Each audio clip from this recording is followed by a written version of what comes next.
বাসী আপনাদের জন্য, আমাদের জন্য এবং সর্বরি মহাপ্রভুর জন্য এটা দেখে আমি উৎসাহিত, আনন্দিত। আমি কি বলবো, ভাইরা আছেন তারা, তিনি আগে এসেছিলেন, আমি যথাযথ ওনাকে সম্মান করতে পারিনি, আমি ছিলাম না তখন, তার জন্য আমি ক্ষমা প্রার্থী। আর কি বলবো, আমাদের ভাইরা সব জানে আমাদের এই অঞ্চলের অবস্থা। আমাদের আমি বলতে চাইছিলাম সেই সিপিএম আমলে কত ইট পড়েছিল, আমাদের যে মঠে যাওয়ার রাস্তা মাননীয় মহোদয় দিয়েছিলেন, যে কি কষ্ট এখানে, এখনো টোটো চলতে পারে না, এখনো সেই অবস্থায় আছে।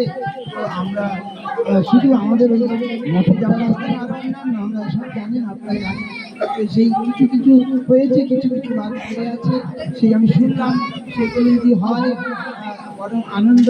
আর কি বলবো, সেটি আমি অনুরোধ করবো, আমাদের নতুন মন্দির এইখানেরই গ্রামবাসী ভক্তদের, তাদের আহ্বানে আমি এসেছি।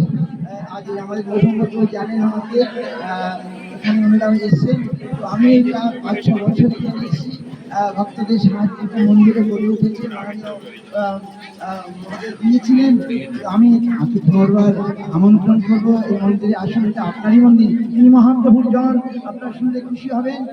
উনি যখন বিধানসভায় গিয়েছিলেন, আমি সব দেখতে পাই, তো মোবাইলে সব দেখা যায়, কারো মুখে আমরা শুনিনি, তিনি বললেন সকলে ভগবানের নামে শপথ করলেন, কিন্তু আমাদের গোস্বামী কি বললেন, আমি মহাপ্রভুর নামে শপথ করছি। আমাদের প্রাণটা জুড়িয়ে গেল। আজ আমরা এতদিন পেলাম যে একজন এই সমস্ত বিধানসভার মধ্যে একজন মহাপ্রভুর জন গেছেন, একজন গৌর জন গেছেন, সেটা আমাদের এই সকলের দেশের মঙ্গল, ভারতবর্ষের মঙ্গল। ভারতবর্ষে এরকম গৌরজনের দরকার। আজ মহাপ্রভু এই নবদ্বীপে এসেছিলেন, উনি শুধু নবদ্বীপে ছিলেন না, তিনি সারা পৃথিবীর জন্য এসেছিলেন এবং পৃথিবীর জন্য তিনি কিছু করে গেছেন। আজ আমরা দেখছি পৃথিবীর হেন কোনো গ্রাম নেই, হেন কোনো নগর নেই যেখানে মহাপ্রভু নাম পৌঁছায়, যেখানে আজ হরিনাম হচ্ছে না, যেখানে আজ কৃষ্ণ নাম হচ্ছে না, যেখানে আজ গৌরনাম হচ্ছে না।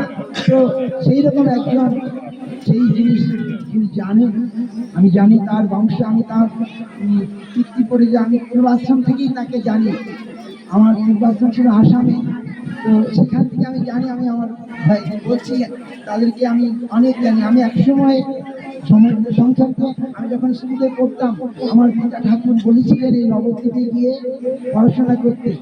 আমার পিতা ঠাকুর এই কৃষ্ণ লাইনে ছিলেন, তখন নকশাল পিরিয়ড ছিল, আমার সেই সুযোগ হয়নি। 1970 সালে কথা বলছি, নকশাল পিরিয়ড, এবং সেখানেই আসার কথা ছিল, এই সুদর্শন যে মন্দির, সেখানে আমার আসার কথা ছিল। যাই হোক, ভাগ্যক্রমে আবার